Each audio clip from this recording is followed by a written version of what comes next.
Hey everyone, and welcome to Student Pilot Bartram. The topic of this vlog I wanted to come about is that even at this stage, I have a little do's and do not do lists from anyone that's thinking about following my example and trying to become a pilot. There is plenty of things that you can do and can't do, and I wanted to expand on all the other content do's and do nots that you may see, like those in from all those channels that are featured on my channel. Um, they have their own list of things that they did and recommend you don't do and stuff when they started flying and starting to learn to fly. Um, but I've learned some additional things from that, and even at this early stage, very early stage, I haven't even started the flying portion yet. Um, so I'm going to do this just so I can, because if I attempted to do this, what I want to do now, later towards the end, my perspective will have changed, and I may feel differently than I do now. Um, but it's important to know what to do and what not to do at this point from this perspective. Okay, so number one is too much information is not a bad thing. Too much useless information is. So if you are here on the channel, pretty much the good chance that you've already got an interest in flying or wanting to learn to fly, and you, like me, went on YouTube and see all the different channels about aviation, and you see all the pilots flying around and it looks amazing. And then you listen to their questions and debriefs, you ask them questions, and you listen to what it took to get them. Um, that is good, and that is also a bad thing, because I went to all their channels, I watched all the content, and I found out that eventually my mind overloaded with information that I do not need, because you don't understand all of it. I mean, you understand some of it. You understand what they're saying. I mean, but you can't apply it to anything because you have nothing to base it on. Only what they're going off. Second of all, they're they're telling you their experience from their perspective, which is key point.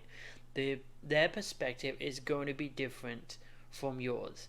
My perspective is going to be different from yours. My experience is my experience alone, and the the mindset that they give is that you're going to follow the exact same process steps as they did, and you're going to end up here if you do this or that, and that's not the case.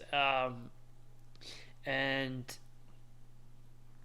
I thought, well, just in case, I will watch different channels to see where the information combines. So if channel A says this and channel B says this, then I know this must be true because these two have both said this. But then what happened is I went and watched channel C, and they said the total opposite of this. They said that, and I found a fourth channel that said that, and now I've got two channels that says this, and I got two channels that says that. Now, do I go after this or do I go after that? And yeah, and that's the problem. You see, that's how you can get into confusion because you don't know. The problem is it applies to them where they are and their experiences alone. Um, Two of the channels are, I believe, in Europe. Some fly in the US, and two fly in the US and maybe sometimes in Europe. So their perspective is going to be different because the rules and limitations are different. Um, so get a basic understanding. So some basic information is, yes, you need to be good at maths and reading. You need to have English because the air traffic controllers only speak English because that's apparently the universal language. Um, so if you are Spanish speaking, you have no idea what I'm saying, and you won't be able to understand anything that anyone says in the air. So if you can only speak Spanish and don't you can understand English, and but you don't speak English, or you know what I mean, you have no chance. You have to learn English to speak and understand English. Now, saying that you're hopeless at maths, you can never be a pilot is not true. I'm not the greatest at math, but I'm working towards it. I'm doing the courses and doing stuff like this. Um, I just completed, in fact, the development course for Math 090, because I moved from England to America in 2007. My high school never taught me algebra. I have no idea what it's about or anything like that. What I do now, but um, and when I came to do the placement test for the college, it was like, what are all these letters doing here and stuff like that? Because my maths teacher said, you're never going to need algebra unless you're going to be a maths teacher or making women's bras. And but the basically all the difference is algebra is a different way of doing the exact same problem, but just a different way. Like the infinity rule is this. You can do the infinity rule for the uh, percentages and stuff like that and ratios. As long as you got any three of the numbers, you can get the fourth, and that gives you the infinity symbol. So okay, so the next one is number 2. Do not get in the way of yourself. So yourself, or myself included, um, is the only hurdle that's going to stop or prevent you from being a pilot if that is something that you really wanted to do. If you believe it's not going to happen, it's not going to happen. You've got to have the mindset. You have to have the determination. You have to piss people off. You have to get in people's faces and do what you need to do. They may not understand, but that's not their fault. It's not their problem. But you've got a job. You've got to get to point. You've got to get to point B, and you're not gonna get anyone get in the way. So, and also being stubborn. Uh, like I was teaching myself. I was stupid. Like in March, April, I was teaching myself all the stuff online. Like I was teaching all of the ground school stuff, the books. I went to flymikealpha.com. I did the courses, and I was teaching myself how to do it all. And the problem is, you teach yourself wrong, and you don't know it because you don't have a professor or an instructor to say, "Hey, you did this wrong, but perhaps you can do this or that." But you don't know if you're going wrong, and at the time I didn't know that you need high math skill. So I completed the course, which is basically a video version of the book, and I did everything, and I went to do the test, and I got like a 65, and it was a waste of $300 or whatever, and here I am back to square one again. So that is my example of getting in the way of your own self. I'm stubborn. I know I want to teach myself because I can go faster than what it appears. Everything appears to be going snail speed, and it bugs me to hell because I don't see why we can't be done already and get going and start doing stuff. But there is a reason for that, and it's something that we need to understand, and I need to understand and accept and just do. So your own little nagging things, your own little personal traits, um, are going to be different. You're not going to have the same problem as me as impatience, because I'm in Aries and I'm damn impatient when I want to. But once my mind is set, I want to get going. I don't want to wait. I know what I want. You're not going to stop me. I'm going. And so that's my own problem. So, um, so yeah, don't get in the way of yourself. The only thing that's going to stop you from being a pilot is yourself. Um, Number three, look around. Be selective. Be as selective as when you're buying a car. Find the right instructor or flight school for you. Um, this is important. There is so many different schools and instructors. It's a local airport that I was going to go to and stuff like that, but they were kind of on the cheap side and they didn't look professional. But I've seen them flying around, but they don't have a lot of business. And I'm like, well, if there isn't a lot of people using that service, perhaps there's a reason for that. And be selective. It doesn't matter per se, but you have to have your own set of goals that you want to achieve, and where you want to do, and then you find the right school that matches with what you want to do. My main objective is to get a job and start working again. So when I was at the Career Link office, and they said, well, you've got to do a college course because I've been out of work for a while. So I went to the re-education thing, did the college, got my maths done and out the way, and they were the ones who found this particular course because it said the Pathway program has basically agreement with this regional airline. And also at the end of the course, you become an instructor for the school and teach other students following behind to help build up your hours. That is just perfect for me. That's what I want. And because I know I'm stubborn and know I'm going to get in my own way, I purposely chose something where I have to be taught with a person in front of me or next to me, like someone teaching me how to drive a car.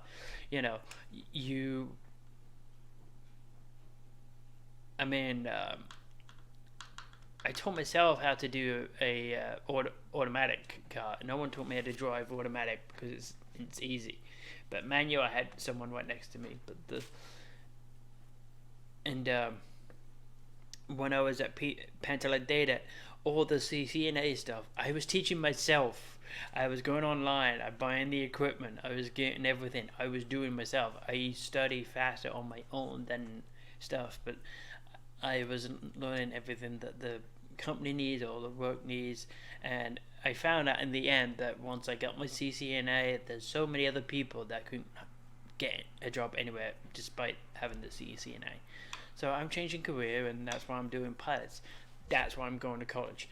That's why I'm choosing this, because it's what's right for me. Now I am trying to find part-time work, but being in college is also a good way because you can get the federal student loans to help pay for it.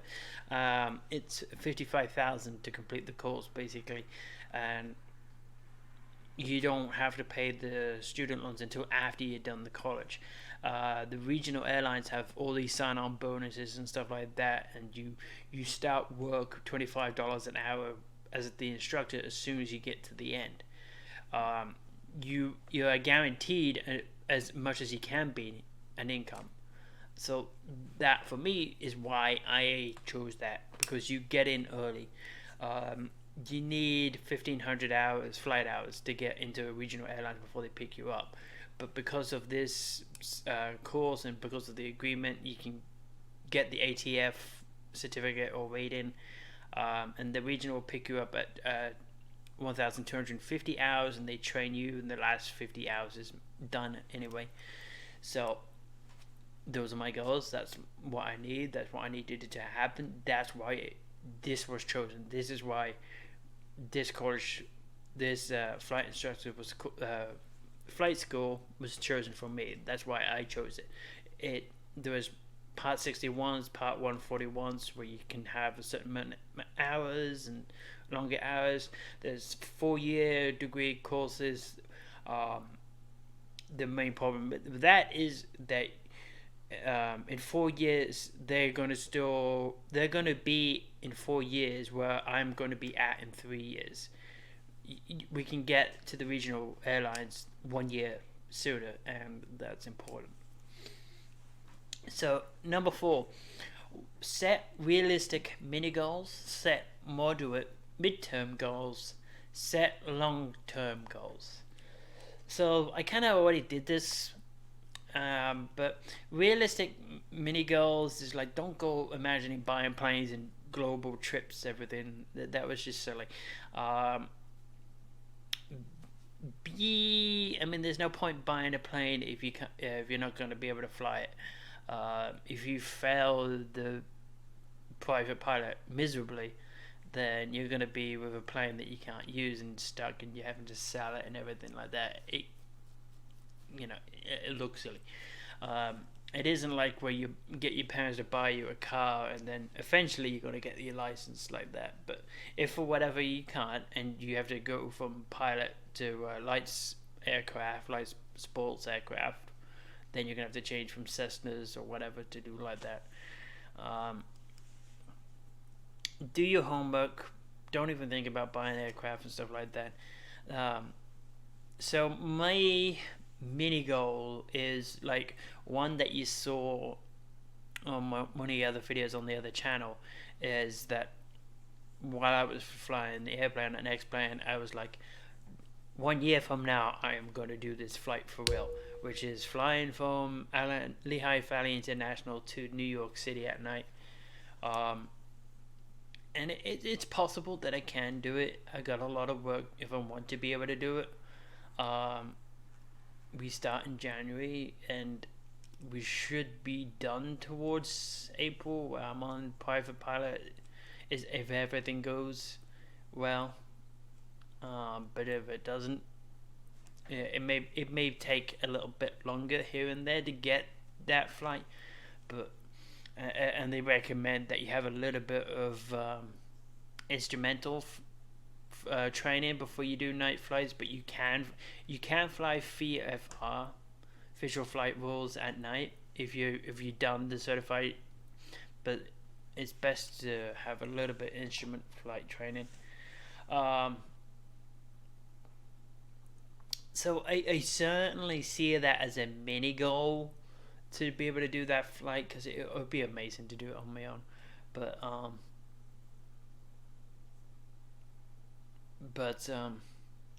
if it doesn't happen, it's just a little mini goal. It's gonna happen, just maybe a little bit later than I had planned.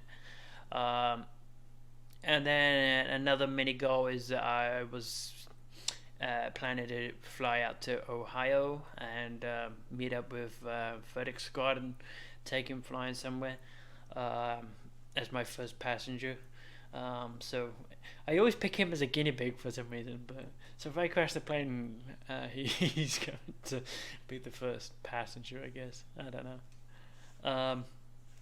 That would be interesting. It depends where he wants to go, because I promised anyone who donated to my fund me $5 or more could get a free flight, and he donated, so he gets a free flight. um, so it's and that's one of my other little mini goals. It doesn't mean much. Like, once you're private, you might as well use your license and or your certificate and go fly and rent an aircraft, fly, build up your hours. Moderate midterm goals. I want to finish this course. That's my medium goal. Find work, part-time work to help. Um, I'm not able to get any kind of welfare or food stamps because I'm not a permanent resident. I haven't been a permanent resident for 5 years. I mean, I become my midterm goal is to become an American. I've applied for citizenship. Um, I have the booklet. I have the fingerprints done already for that. Um, So sometime in July, August, sometime like that, I hope to be going to the ceremony, get sworn in.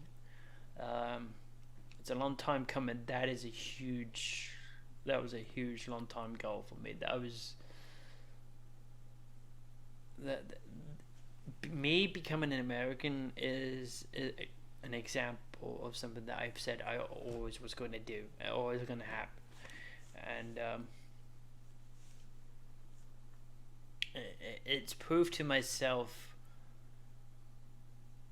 that the only thing that can stop you from obtaining whatever it is you want is yourself.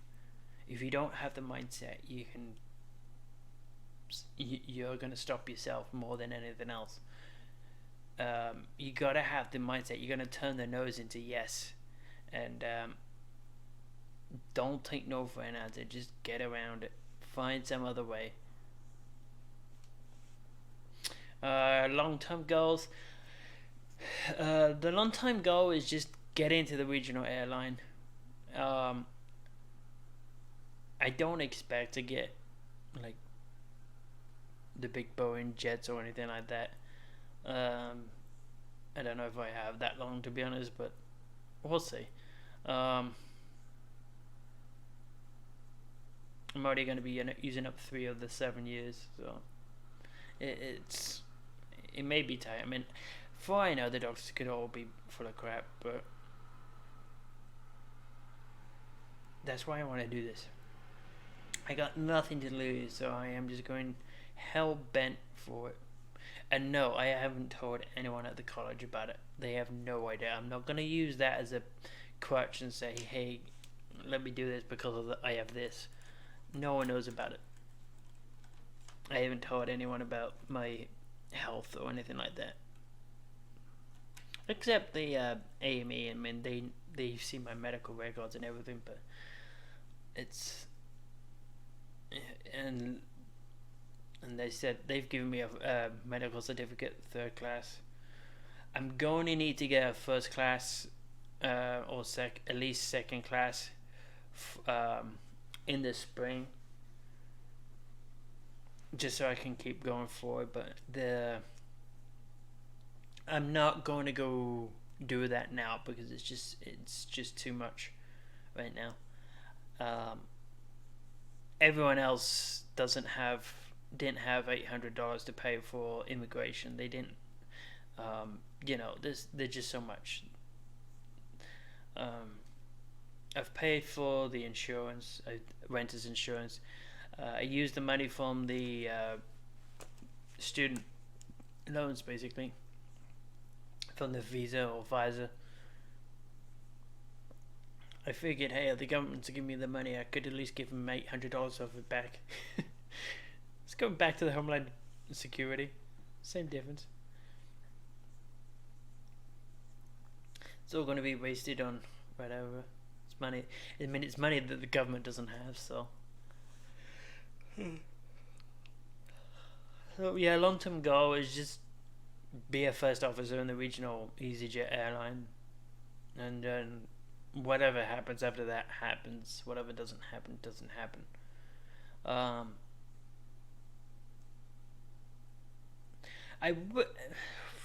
not let's just say, the one country I do want to go see and visit. So if I get to be a regional airline or a actual pilot, I would like to fly out to Japan. That's one of the. Once I get my US passport, that's going to be the first place I'm going to go. I mean, I've been teaching myself Japanese for like a year and a half. Again, as an example of myself, I'm teaching myself Japanese. I'm not getting a teacher or anything like that. I've been using Hello Talk and stuff like that and other programs. So for all I know, I could be teaching myself Cantonese and thinking it's Japanese, but I'm pretty certain. So number 5, set your expectations on the ground, i.e. expect and plan for the worst and hope and prepare for the best. So yeah, people say hope the worst, hope for the best, or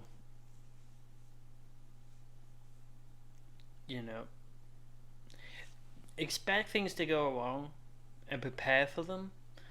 so when they come, they're not that big of a deal, and then you can hope. Don't go in expecting everything's gonna be hunky dory, and you're gonna sell straight through this, and it's gonna be hard. It's gonna be easy. No, it's gonna be hard. It's gonna be hard all the time. Um, so you've got to prepare for that. There may be hiccups along the way, like you run out of money, or you fall ill, you're going to become sick, or there's a storm, or lightning strikes your plane. You know, that's the reason why they have checklists. That's the reason why they do things slow and stuff like that, just so they can eliminate any potential bad things happening. And that way you're prepared for the best, because you've already by expecting and planning for the worst, you eliminate the majority of it actually happening, and you can hope and prepare for the best. I mean, the best scenario is you or I sell through all the exams, all the testing, all the check rides first time without failing a single time. Um,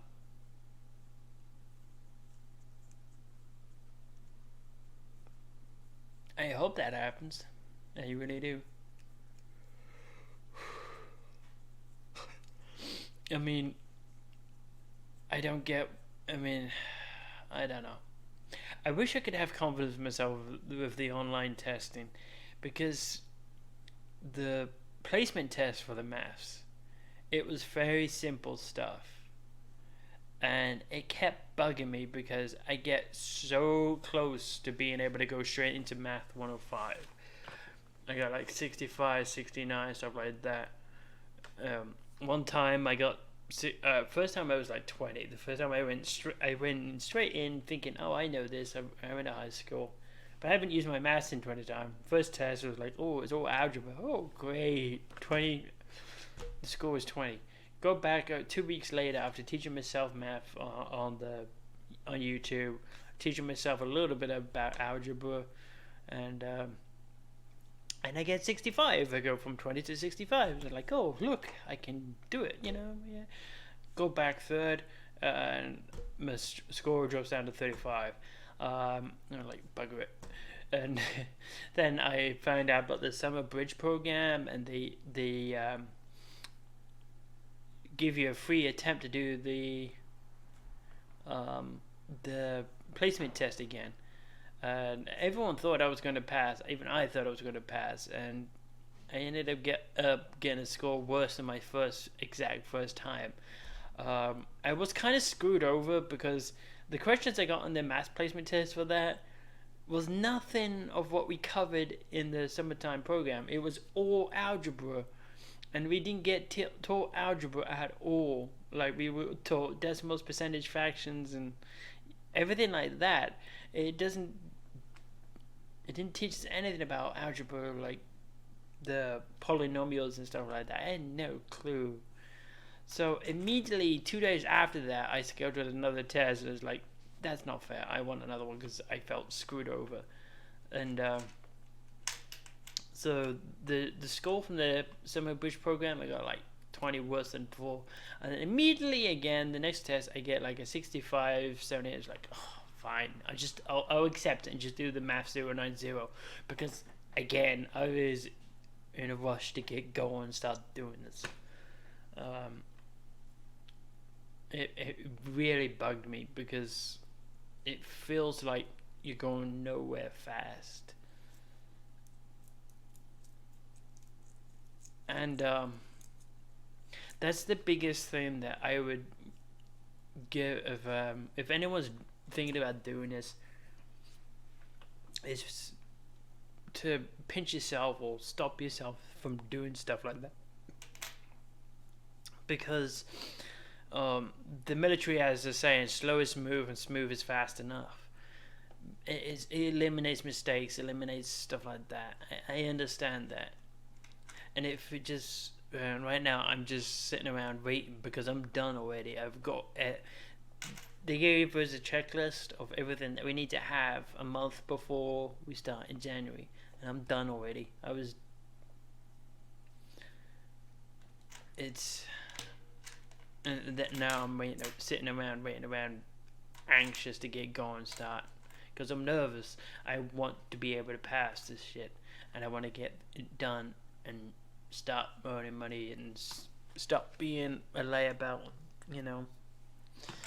So I hate just not being able to work or do anything basically. So it's just stupid rule, whatever it is, Pennsylvania or the Carbon County or whatever it is, whatever the local law or statute says that you have to do this. It's crazy, but I don't know. Because they were saying because I was out of work for a year, you have to go to college, and I applied to a whole bunch of different jobs, and a couple I got an interview finally, and they told us they asked me in the interview, am I in college or am I planning to go to college? And when I told them no, they reinforced what CareerLink said, that after a year you have to go to college or they can't hire you, or you have to be at college or they can't hire you.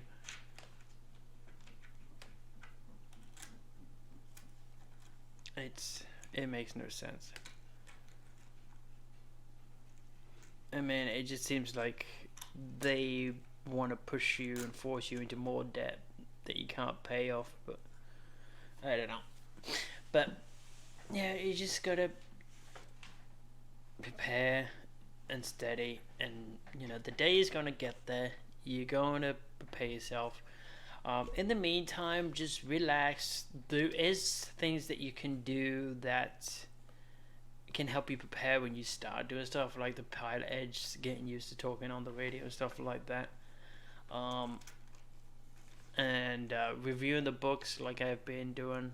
You know, there is little things that you can do to prepare and give yourself a head start without actually going over the top. So yeah, that's basically it. That's my list of do's and do nots for anyone thinking about doing what I'm doing. This is the do and do nots before you actually get going and start. So, alright guys, I'm gonna end the vlog here, and I will catch you soon. It's been 33 minutes. Oh Jesus, I'm gonna have to edit that out. Adios. Hey, so thank you very much for coming out to watch my video, and I hope you're enjoying what you're seeing. If not, make sure you leave a comment below, like or dislike, it does not matter, and let me know how I can improve the vlog. Don't forget to hit the subscribe and notification bell, so you always know when a video comes out live. And also check out Pilot Mall. There is a link in the description. You get 5% off on any order over $70. It's suitable for anyone, pilot, or if you know someone to pilot, or toys, games, and all your pilot gear that you may need or want. It's the perfect website, and that provides everything you need aviation. Alright, catch you soon.